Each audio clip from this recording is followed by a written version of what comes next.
23번째 시간 하나님의 의라는 제목으로 말씀 듣도록 하겠습니다. 우리 가정에 계신 우리 성도님들 함께 인사하셨으면 좋겠습니다. 잘 오셨습니다. 환영합니다. 네, 잘 오셨습니다. 우리 가정에서 이렇게 온라인으로 예배 드리시는 우리 성도님들이 얼마나 힘들까 또 생각해 보게 됩니다. 우리 온라인으로 예배 드리시는 성도님들이 또 끝까지 집중할 수 있도록 저도 우리 성도님들께 최선을 다해서 말씀을 또 전하고 우리 성도님들도 최선을 다해서 말씀에 집중해 주시기를 부탁드리겠습니다. 요한계시록 강해가 벌써 23번째 시간을 맞이했습니다. 제가 숫자로 세기로는 6번에서 8번 사이 정도 더 하면 마칠 것 같습니다. 요한계시록이 벌써 1년간의 말씀을 전해서 이렇게 1년이 또 함께 지나가게 됩니다. 정말 빨리 한 해가 지나간 것 같습니다. 2020년 한 해는 무언가 기억이 따로 남지 않을 정도로 빠르게 지나가는 것 같습니다. 그 가운데서도 우리 요한계시록 말씀을 우리 2020년 가운데 여러분들의 말씀으로 또 받아들이시고 이 말씀 한 절 한 절들이 여러분들의 삶에 실천되고 적용되지기를 또 기도하고 또 축복하도록 하겠습니다.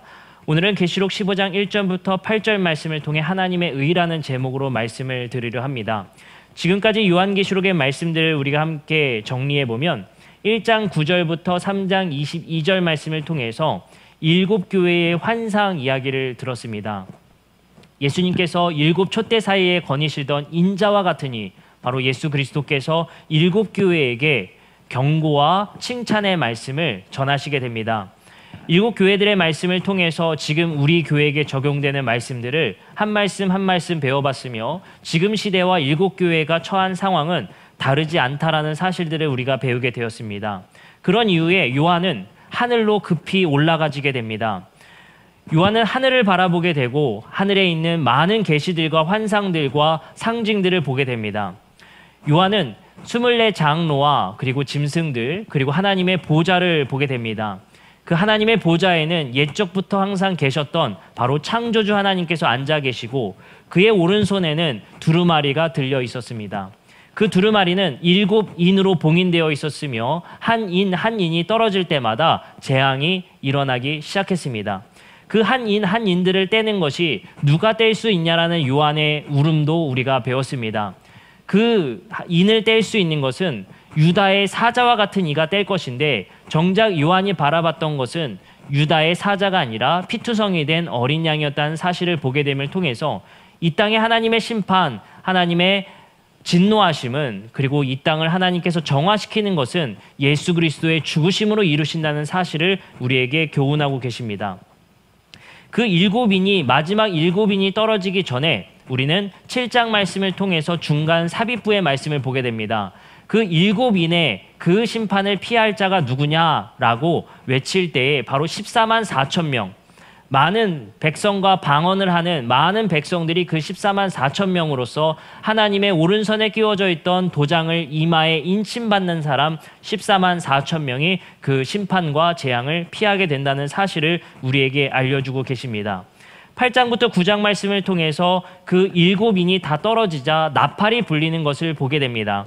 7 나팔이 불릴 때 한 나팔이 불리고 4번째 나팔이 불리기까지 말씀이 진행된 후에 5번째, 6번째 말씀 가운데는 화가 있을 거라는 말씀으로 7 나팔이 진행되게 됩니다. 그리고 나서 10장 1절부터 11절 말씀을 통해서 두 예언자가 나타나게 되죠. 바로 7 나팔이 불릴 때에 정확하게 말씀드리면 6 나팔이 불릴 때에 사람들이 회개를 했다 안 했다? 회개를 하지 않습니다. 사람들은 그 진노의 심판, 그 재앙으로 인해서 많은 피해를 받지만 그럼에도 불구하고 그것을 저항하고 하나님께 회개하지 않고 돌아서지 않습니다. 놀랍게도 10장 1절부터 11절 말씀은 두 예언자의 죽음을 통해 그들의 부활과 그들이 하늘로 올라가짐을 통해 많은 사람들이 회개에 이르는 것을 보게 됩니다. 그것은 바로 교회의 역할이 이 땅에서 사람들에게 승리로서 이 땅에 하나님을 증언하는 것이 아니라 이 두 예언자들과 같이 죽음으로 인해 우리 교회가 이 땅에서 죽어짐을 통해 많은 세상의 사람들이 하나님을 보게 하는 역할이 있다라는 사실을 배우게 됩니다. 그리고 나서 11장 1절부터 13절 그 성전과 두 증인 이야기가 끝나고 12장부터 14장의 말씀을 통해서 철장을 부수시는 예수 그리스도의 말씀을 배우게 됩니다. 그리고 한 여인과 그 여인이 잉태하여 낳는 아이가 바로 교회와 예수 그리스도를 상징하는 것을 배웠습니다. 그리고 한 붉은 용과 사탄의 존재를 배우게 되었습니다. 그리고 우리는 저번 주 말씀을 통해서 그 사탄과 악과 세력과 싸우는 사람들의 모습을 보게 되죠. 그것은 바로 하나님의 계명을 지키고 예수 그리스도의 믿음으로 끝까지 충성하는 자들이 그 싸움에서 승리케 된다라는 사실을 우리에게 알려주고 계십니다. 그리고 오늘 우리는 15장 2절부터 4절 말씀을 통해서 오늘 1절부터 8절까지 읽었지만 2절부터 4절 말씀은 마지막 막간극이라고 불리는 마지막 삽입부입니다. 그리고 15장 1절부터 5절, 6절, 7절, 8절은 중심 주제, 중심 스토리로 돌아가는 말씀입니다. 다시 말씀드리면 우리가 8장부터 9장까지 7나팔을 배웠었죠. 그리고 나서 삽입부 10장부터 14장 말씀까지 들어갔었습니다. 그러니까 우리 독자들은 이것을 읽다가 스토리를 잃어버리게 되죠. 중심 스토리는 여전히 진행되고 있었는데 중간 삽입부로 인해서 스토리가 깨져버렸습니다. 그래서 이 15장 1절부터 5절, 6절, 7절, 8절의 말씀은 9장 이후에 이어지는 중심 스토리고 오늘 우리가 읽은 말씀 중에 2절, 3절, 4절은 잠깐의 막간극을 중간에 또 집어넣습니다. 그래서 2절, 3절, 4절은 따로 떼서 우리가 말씀을 들어야 되고 1절, 5절, 6절, 7절, 8절은 중심 스토리로 다시 진행되는 말씀. 7나팔이 불리고 드디어 7대접 이야기로 진행되는 중심 스토리입니다. 그럼 2절, 3절, 4절, 5절, 6절 이런 말씀들 2절, 3절, 4절 말씀은 우리에게 어떤 말씀을 주시는지를 생각해 보고 그리고 1절부터 5절, 6절, 7절, 8절 중심 스토리로 이어가도록 하겠습니다.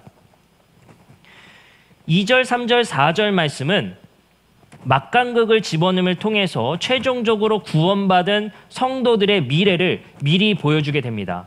2절, 3절, 4절은 현재 진행형으로 지금 일어난 일이 아니라 2절, 3절, 4절은 갑자기 미래로 우리 시간을 옮기게 됩니다. 그래서 최종의 심판 이후에 마지막 전쟁 이후에 최후의 심판 이후에 2절, 3절, 4절이 이어져야 됩니다. 그래서 2절, 3절, 4절은 최후의 심판 이후에 최종적으로 구원받은 성도들의 미래를 미리 보여줌을 통해서 이 책을 읽고 있는 독자들에게 희망과 격려, 그죠? 우리도 이렇게 될 거야 라는 희망, 소망을 품게 하는 막간극으로 위로와 격려의 말씀임을 이해하시면 되겠습니다. 그리고 나서 1절, 5절, 6절, 7절, 8절은 바로 중심 주제, 7나팔 이후에 이어지는 중심 스토리가 이어지게 됩니다.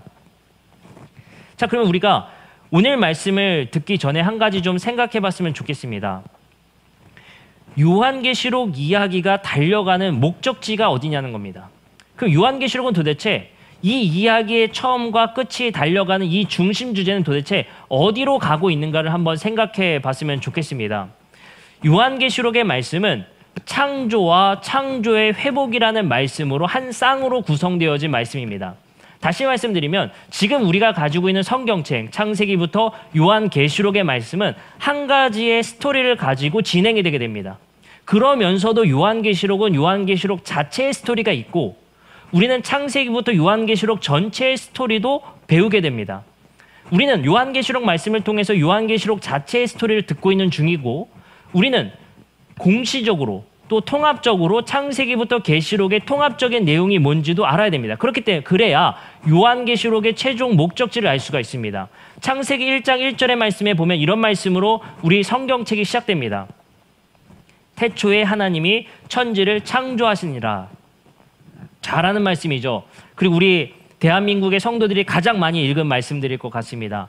왜냐하면 성경 통독을 하다가 중간에 레위기, 민수기, 신명기쯤 지쳐서 다시 돌아가기 때문에 매 새해마다 읽는 말씀이 바로 창세기 1장 1절이죠. 이거 암송 못하는 그리스도인은 없을 것 같습니다. 그만큼 우리가 잘 아는 말씀이죠. 이게 바로 책의 시작의 말씀입니다. 근데 책의 마지막인 요한계시록의 말씀은 무엇일까요? 계시록 21장 5절의 말씀입니다. 제가 읽겠습니다. 보좌에 앉으신 이가 이르시되 보라 내가 만물을 새롭게 하노라 하시고 또 이르시되 이 말은 신실하고 참되니 기록하라 하시고 라는 말씀으로 요한계시록의 마지막의 말씀으로 구성되게 됩니다. 요한계시록 21장 5절은 보라 내가 만물을 새롭게 하노라 라는 말씀이 나오게 됩니다.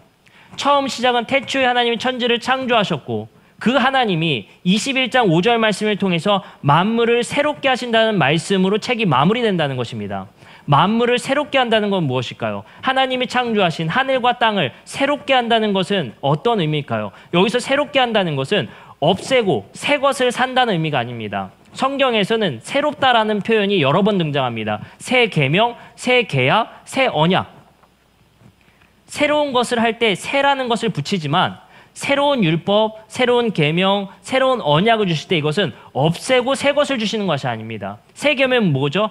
하나님 사랑, 이웃 사랑입니다. 그것은 없던 것을 주신 것이 아니라 하나님께서 본래 주셨던 것, 십계명을 새롭게 말씀하셔서 말씀하신 내용이죠. 그리고 또 마찬가지입니다. 새 계명은 새 계약은 옛 계약을 없애고 새 계약을 만드신 것이 아닙니다. 옛 계약을 새롭게 회복하신 것입니다. 그렇기 때문에 요한계시록 21장 5절의 말씀은 우리가 이렇게 읽어야 됩니다. 이르시되 보라 내가 만물을 새롭게 회복하노라. 여러분들 그러면 우리는 이렇게 볼 수가 있습니다. 창세기 1장 1절에서는 태초에 하나님이 천지를 만드셨고 아담과 하와라는 인류를 통해서 하나님이 창조하신 보시기에 좋았더라의 세상을 망가뜨리고 왜곡시키고 그것을 변질시켰습니다. 하나님께서의 목적은 성경에 담고 있는 하나님의 일하심과 목적은 분명합니다. 하나님이 창조하신 천지를 회복하는 것입니다. 그것이 성경의 처음이자 끝입니다. 성경이 달려가는 목적지는 그리고 요한계시록이 달려가는 그 목적지는 하나님이 창조하신 보시기에 좋았던 그 만물을 새롭게 회복하는 이야기입니다. 우리 인간의 구원은 무엇일까요? 대부분의 사람들이 성경을 읽으면서 오해하는 것이 우리 인간이 천국에 가게 하는 것, 우리 인간이 구원받는 이야기가 성경의 핵심으로 착각하게 됩니다. 하지만 우리 인간이 구원받는 것은 물론 중요하지만 인간이 구원받는 것은 성경의 일부일 뿐이지 성경의 핵심은 아닙니다. 성경의 핵심은 바로 하나님이 창조하신 천지를 새롭게 회복하시는 이야기가 핵심입니다. 그 가운데 인간의 구원은 인간으로 말미암아 파괴된 그 만물을 회복하기 위해서는 인간이 변해야 되기 때문입니다. 인간이 구원받는 것은 하나님의 창조의 회복에 동참하게 되는 사람으로 하나님의 형상으로의 회복입니다. 그것이 회개이고 그것이 돌아섬입니다. 다시 말씀드리면 우리 인간은 여전히 선악과를 먹은 자들과 같이 인간의 탐욕, 탐심, 하나님 없이 사는 삶 이것이 우리의 인생의 목적이고 인생의 핵심이 되게 됩니다. 이 인간을 변화시켜야만 하나님이 창조한 본래의 원리, 하나님이 창조한 세상, 하나님의 축복과 저주가 작동하는 그 세상을 만드시기 위해서는 인간이 변해야 그 세상이 변화되기 때문에 인간의 구원이 그만큼 중요한 주제로 등장하는 겁니다. 그리고 이 성경은 하나님이 창조하신 그 천지를 창조하는 그 회복으로 달려가고 있으며 그 목적지로 달려가는 동안에 하나님께서의 일하심이 무엇인지를 우리에게 알려주십니다. 바로 하나님께서 그 창조하신 세상을 회복하기 위해 신실하게 일하시고 계시다라는 이야기가 성경의 스토리의 핵심입니다. 인간 세상에 개입하시고 간섭하시고 사람을 뽑으시고 찾으시고 그들을 변화시킴을 통해 이 세상을 어떻게 회복하고 계신지 이 세상을 어떻게 변화시키고 계신지를 우리에게 알려주고 계신 겁니다. 이것은 출애굽기의 말씀과 요한계시록의 말씀이 병행됨에 따라 우리가 더 잘 알 수 있습니다. 놀랍게도 출애굽기 말씀과 요한계시록 말씀을 제가 잠깐 비교해서 말씀드리면 여러 가지 비교점이 참 비슷하게 나옵니다. 출애굽기 2장 23절부터 25절의 말씀을 먼저 제가 읽어드리겠습니다. 이스라엘 백성들이 애굽에 노예된 상황에서 하나님께 부르짖는 이야기입니다.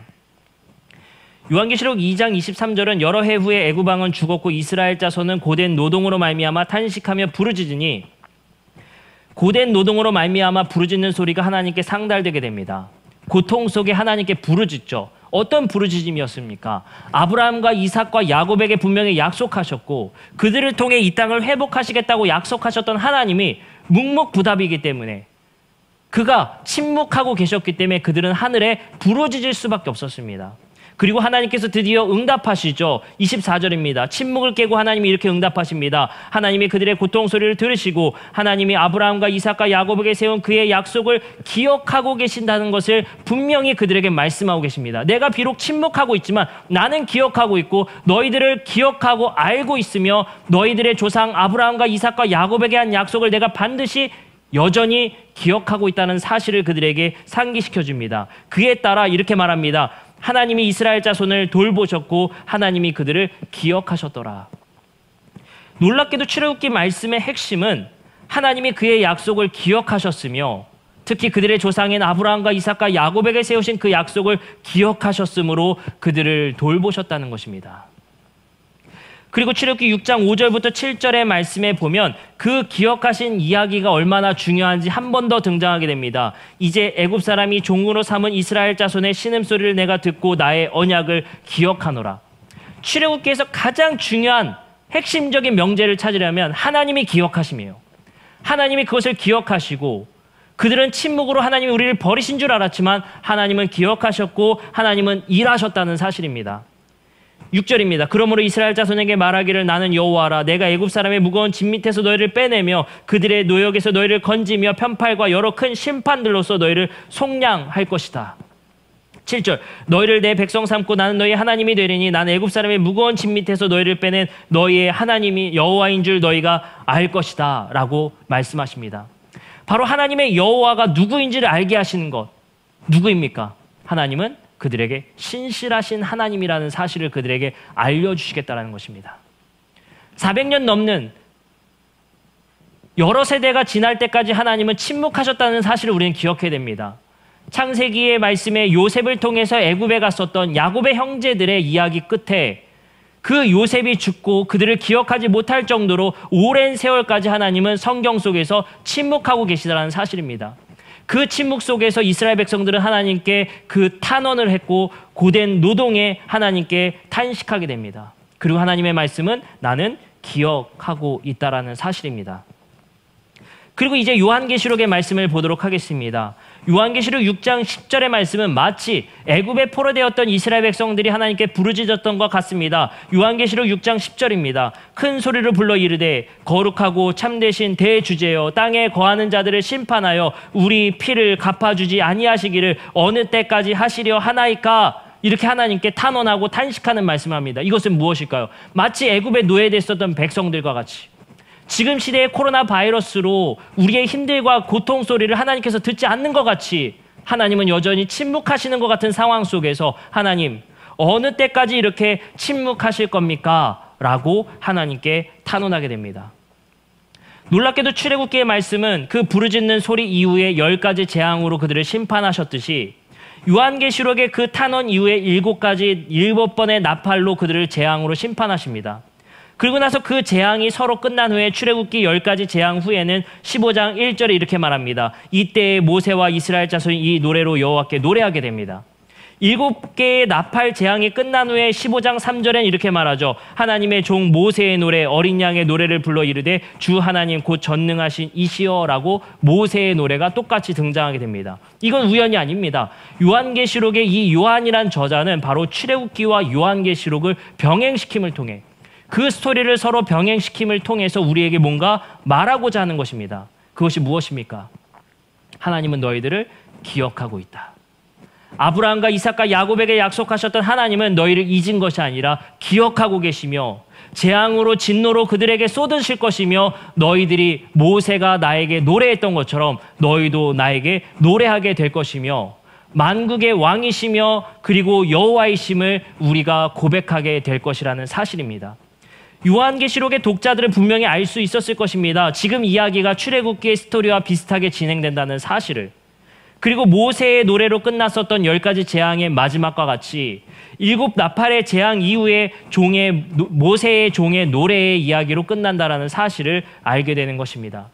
그럼을 통해서 지금 환난 속에 고통 속에 로마 제국의 그러한 핍박 속에서 하나님이 우리를 기억하고 있다라는 사실을 그들에게 알려주고자 함입니다. 그리고 우리는 이 말씀을 조금 더 깊이 들어가면 요한계시록 15장 3절의 하반절에 이렇게 말씀하십니다. 하시는 일이 크고 놀라우시도다. 만국의 왕이시여 주의 길이 의롭고 참되시도다. 여기서 오늘 이제 말씀의 핵심 말씀을 우리가 들여다보려 합니다. 죄송합니다. 이제 시작입니다. 예, 지금 끝날 것 같이 갔는데 이제 시작입니다. 이제 여러분들 서론은 끝났고요. 이제 시작입니다. 네, 이거 왜냐하면 지금 이거 말씀드리려고 이게 길게 늘어뜨릴 수밖에 없었다는 사실 양해 부탁드립니다. 이제 시작입니다. 오늘 말씀의 제목이 뭐였죠? 하나님의 의입니다. 우리가 부르는 일곱 나팔 재앙 이후에 천국 백성들이 최후의 하나님의 기억하심 속에 우리가 하나님의 심판으로 건진받아 섰던 그 사실을 알게 된 성도들은 하나님을 노래하게 되죠. 그 노래 끝에 나오는 그 가사 뭐라고 하죠? 의롭고 참되신 하나님이다. 여러분들 놀랍게도 이 하나님의 의롭고 참되심을 고백하기 전에 일어난 일을 아셔야 됩니다. 어떤 일이 일어났었냐면요. 계시록 15장 3절에는 이렇게 말씀하셨죠. 주의 길이 의롭고 참되시도다. 근데 4절 말씀에 가면 이렇게 등장하게 됩니다. 주여 누가 주의 이름을 두려워하지 아니하며 영화롭게 하지 아니하오리까 오직 주만 거룩하시니이다. 주의 의로우신 일이 나타났습니다. 우리의 고백은 하나로 모여지게 돼 있어요. 하나님은 의롭고 그는 참되시다. 그리고 주의 의로우신 일을 하셨다라는 게 우리의 마지막 고백입니다. 뭘 받길래 이런 고백을 하게 될까요? 미래의 천국 백성들이 하나님은 의롭고 참되시다라는 고백과 의로운 일을 하셨다라는 고백이 뭘 받길래 이런 일이 일어나냐는 거예요. 15장 1절에 나옵니다. 또 하늘에 크고 이상한 다른 이적을 보매 일곱 천사가 일곱 재앙을 가졌으니 곧 마지막 재앙이라 하나님의 진노가 이것으로 마치리로다. 하나님이 의롭고 참되시다라는 고백은 진노하심 다음에 있는 고백이요. 그렇죠? 그리고 15장 7절 말씀을 봅니다. 네 생물 중에 하나가 영원토록 살아계신 하나님의 진노를 가득히 담은 금 대접 일곱을 그 일곱 천사에게 주게 됩니다.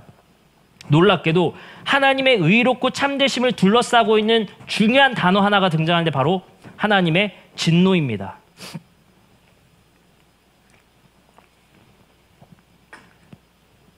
지금 천국 백성들이 하나님을 찬양하고 노래하는 것 가운데 하나님은 의롭고 참되신 분이라는 그 고백은 하나님의 진노의 심판 이후에 나오는 고백들이라는 것입니다. 하나님의 분노가 드디어 이 땅 가운데 쏟아진다는 것입니다. 그럴 때 우리 성도들은 하나님이 참 의로우신 분이며 참되신 분이라는 사실을 우리는 알게 되죠.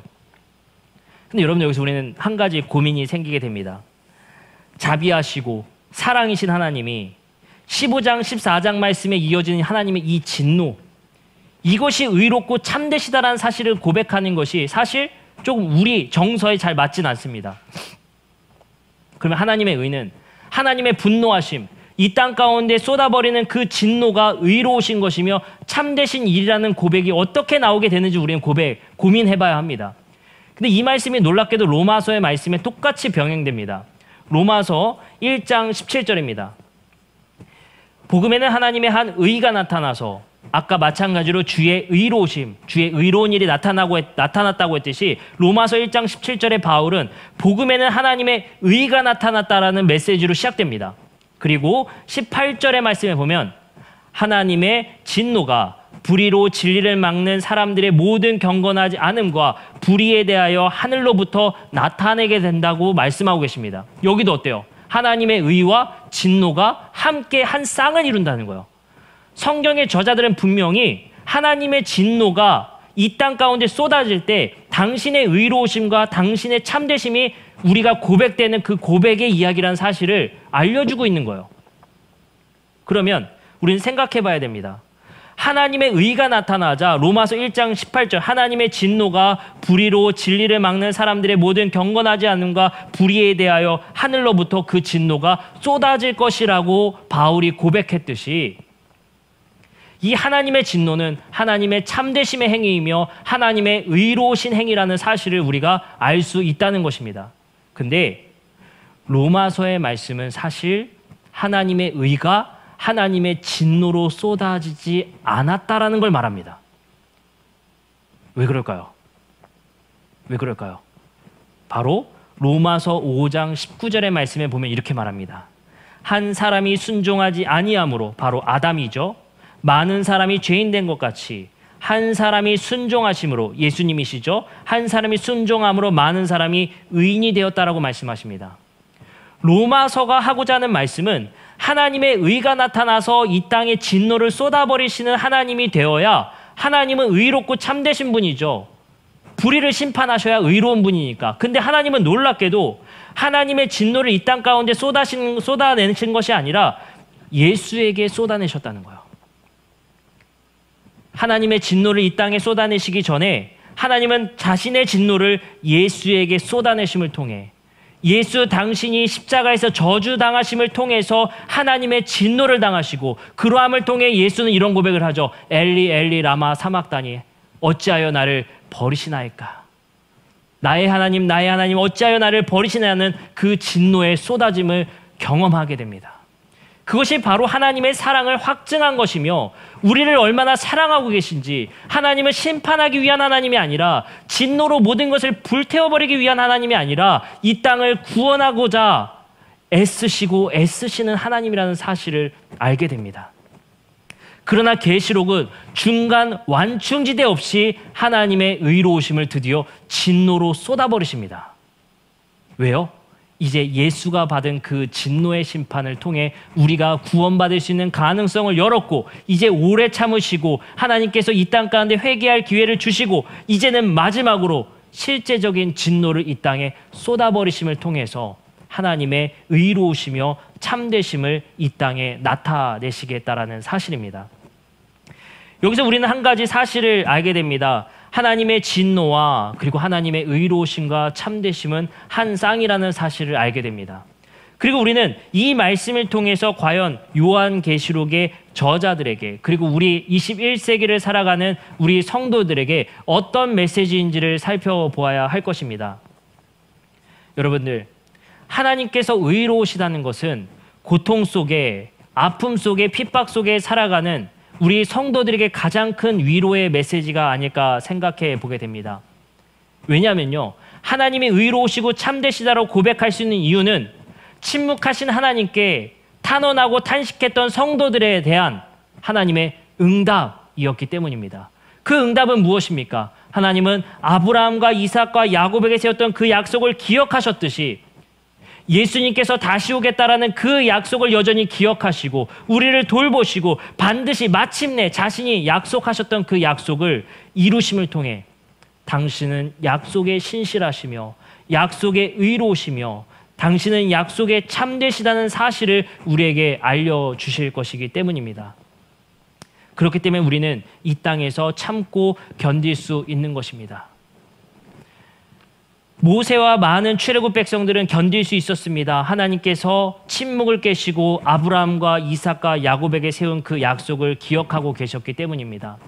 이스라엘이 포로기로 끌려갔을 때 바벨론 땅에 있었던, 그리고 돌아와서 어떻게 살아야 될지 몰라 막연했었던 그 삶 가운데 그 침묵을 깨시고 하나님은 세상을 사랑하셔서, 하나님은 세상을 이처럼 사랑하셔서 그 독생자 아들을 주시겠다라는 그 약속에 침묵을 깨시는 그 목소리, 그가 여전히 의로우시며 당신의 약속을 기억하고 계셨다는 그 사실을 통해 우리에게 위로를 주십니다. 그리고 이제 다시 침묵하시는 것 같은 그 하나님 가운데 우리는 여전히 부르짖고 있으며 어느 때까지 참고 계시겠냐라는 우리의 탄원과 탄식의 소리는 단지 침묵하고 계신 것이 아니라 이 땅을 구원하고 싶어 하시는 하나님의 침묵이시며 하나님의 고통이라는 사실입니다. 우리에게 반드시 그 진노를 통해 심판하셔야만 되는 하나님, 그 하나님은 참고 참으셔서 그 사랑의 진노의 심판을 예수 그리스도께 쏟으시고 한 번 더 기회를 주셨습니다. 그리고 이제 우리는 로마 제국의 시대를 지나 21세기의 한국 사회를 살아가고 있습니다. 여전히 불의로 진리를 막는 사람들이 있으며 경건하지 않음과 불의에 대해 살아가는 자들이 많이 있으며 하나님이 우리에게 말씀하셨던 축복의 원리가 이 땅 가운데 작동되지 않음을 통해 정직하게 성실하게 하나님의 뜻대로 살려고 하는 사람들이 손해보는 세상 속에 살고 있음을 우리는 하늘에 탄원하며 탄식할 수밖에 없습니다. 그리고 우리는 우리에게 하나님께서 말씀하시는 것은 단순히 정신승리로서의 인내가 아니라 성경을 보라는 것입니다.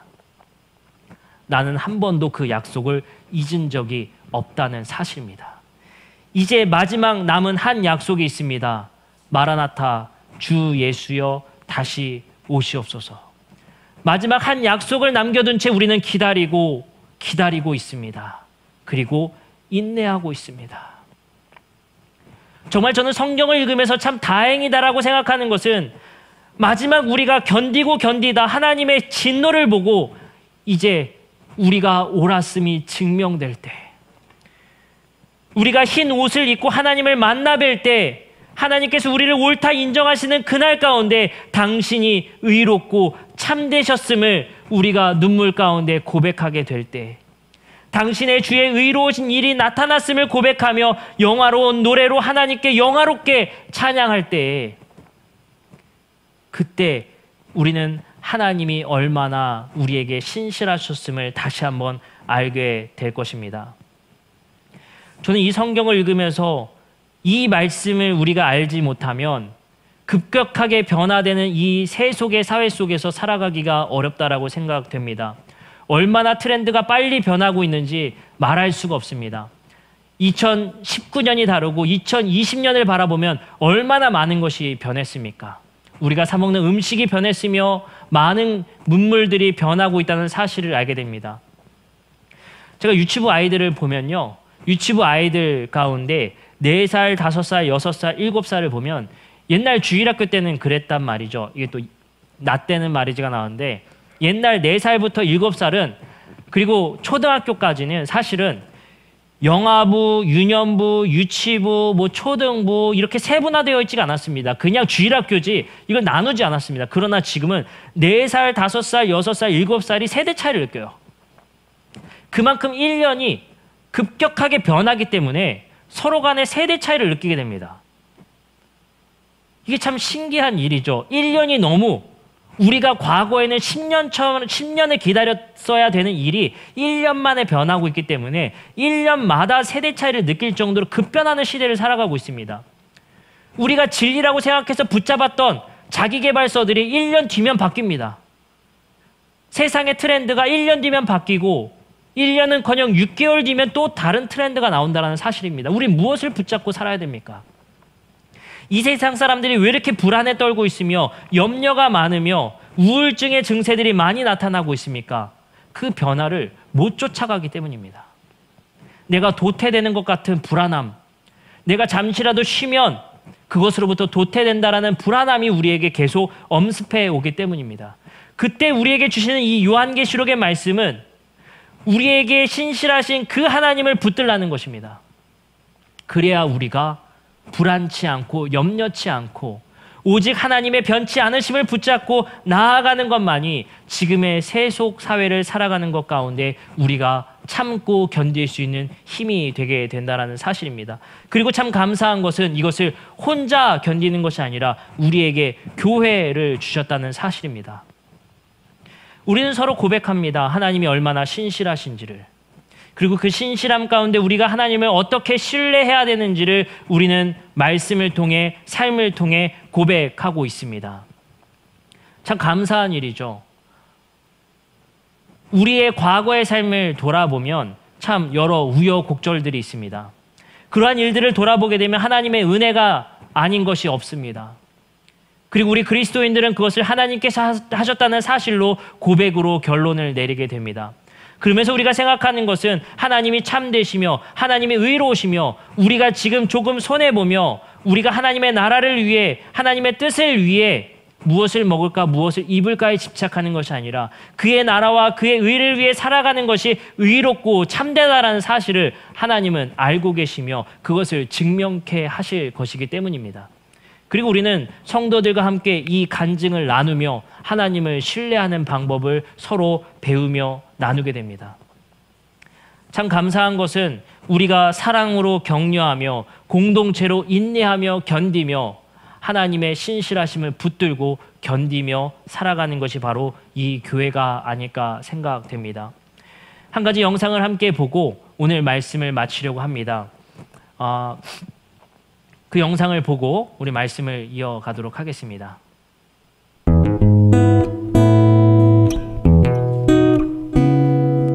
We are so inspired by your fighting spirit that we wanted to give something back to you. My name is Adriana Lopez. I am a dual language teacher at PS 22 in Staten Island, New York.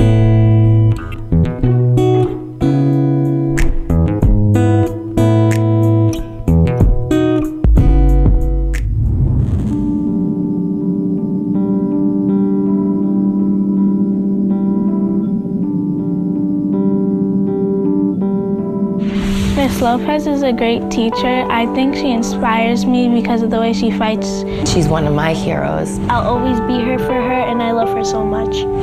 She's like this unsung hero, and we had to sing to her.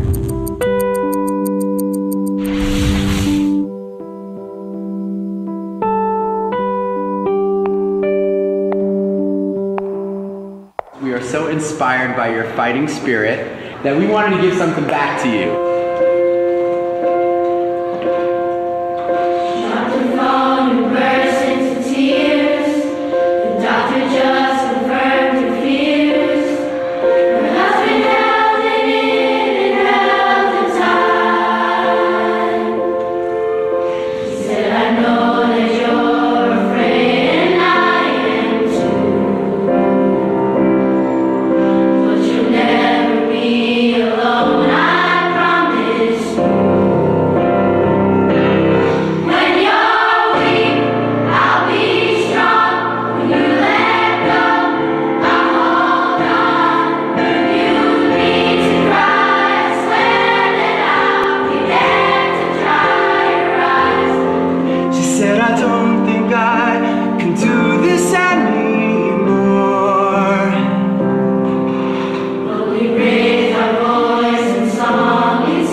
Special moment. It was wonderful. And it's not easy. It's not easy, but I will get through it because I have wonderful friends in the school.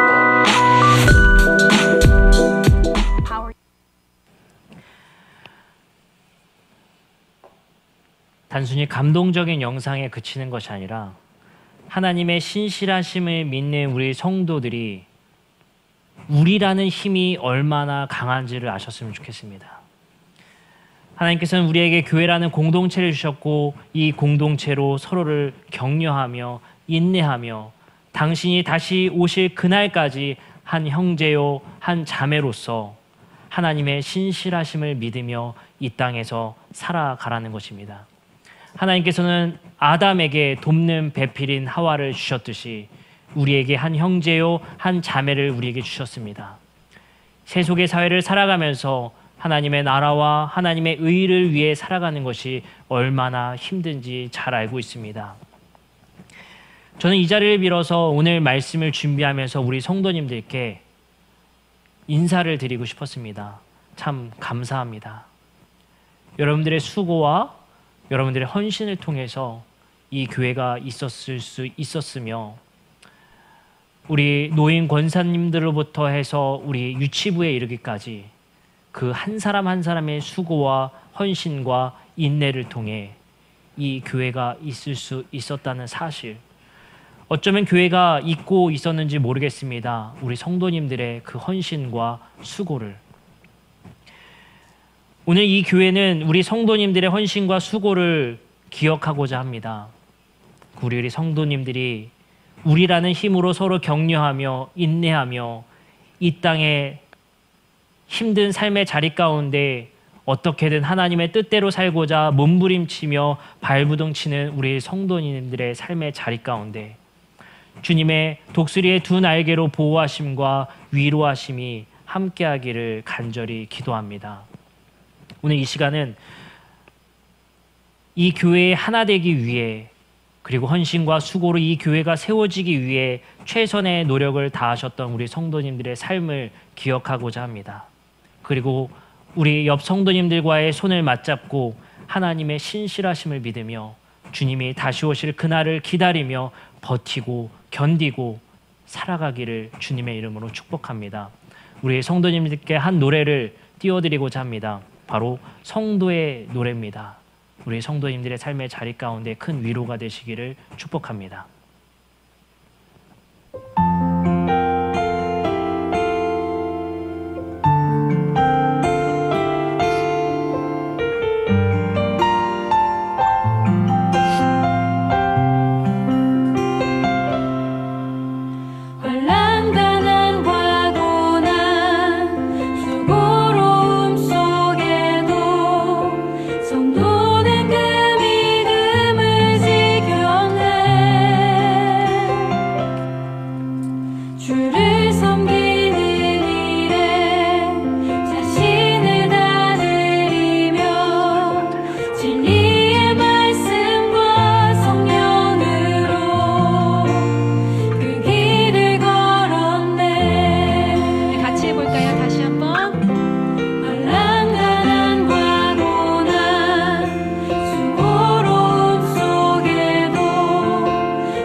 그리스도 인하여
하나님의 백성으로서 두 나라를 살아가시는 우리 성도님들, 그 삶의 자리를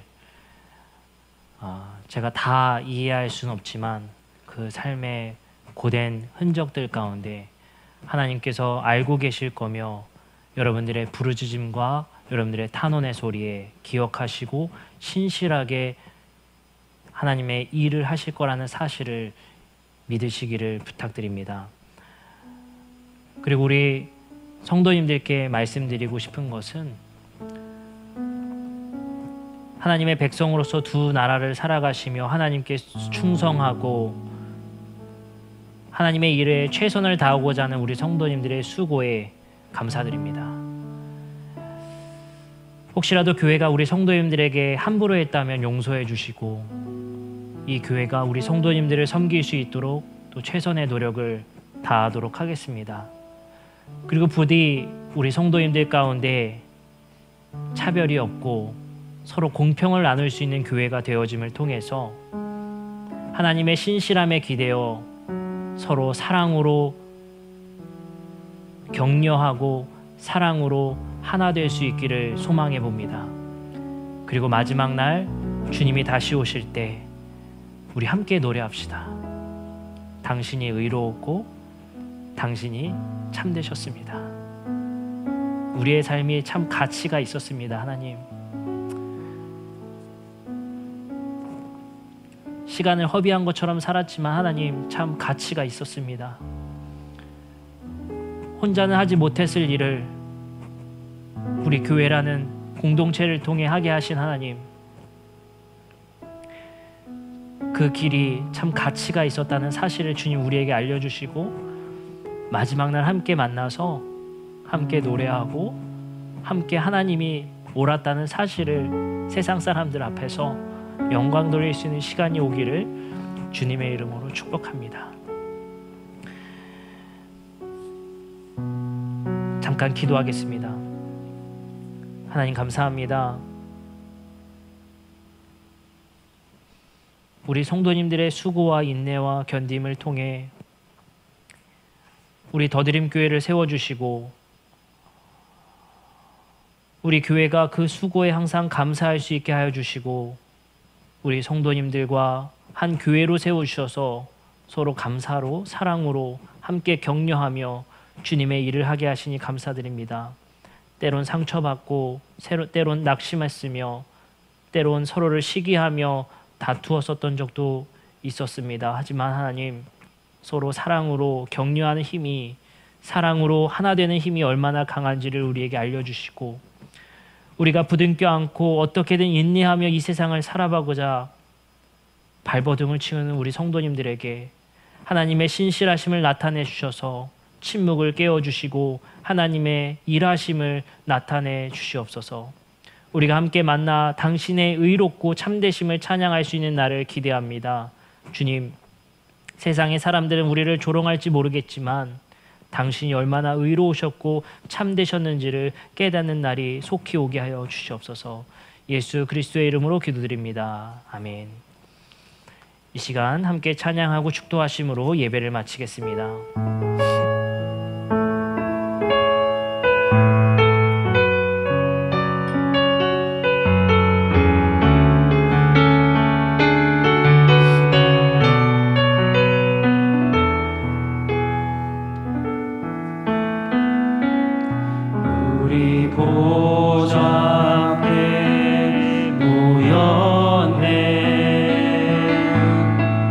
함께 주를 찬양하며 하나님의 사랑 그 아들 주셨네. 그의 피로 우리 구원받았네. 십자가에서 쏟으신 그 사랑 강같이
기도하도록 하겠습니다.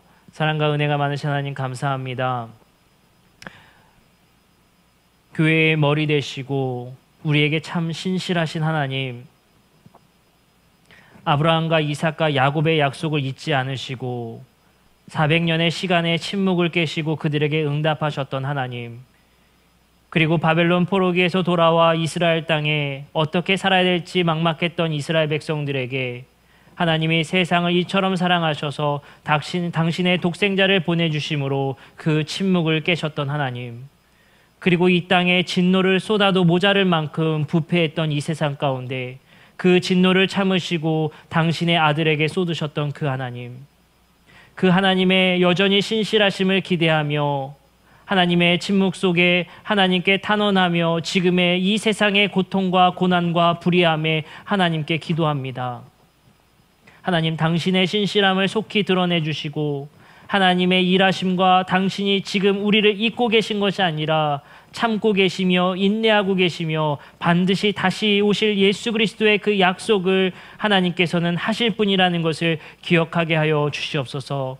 이제 마지막 남은 그 약속을 기대하며 마지막 시대를 살아갑니다. 이 시대 가운데 우리 성도님들이 하나 되게 하셔서 사랑으로 격려하며 사랑으로 서로를 보살피며 사랑으로 섬기는 우리 모두가 되게 하셔서 마지막 날 가운데, 마지막 그날 가운데 우리가 이 땅 가운데 살아가며 견디며 이 땅 가운데 살아가게 하여 주시옵소서. 지금 우리 주 예수 그리스도의 은혜와 살아계신 하나님의 놀라우신 동행하심과 성령님의 감화감동 역사하심이 각 가정에서 예배드리는 우리 성도님들의 머리 위에 지금으로부터 영원까지 함께 하시기를 간절히 축원하옵나이다. 아멘.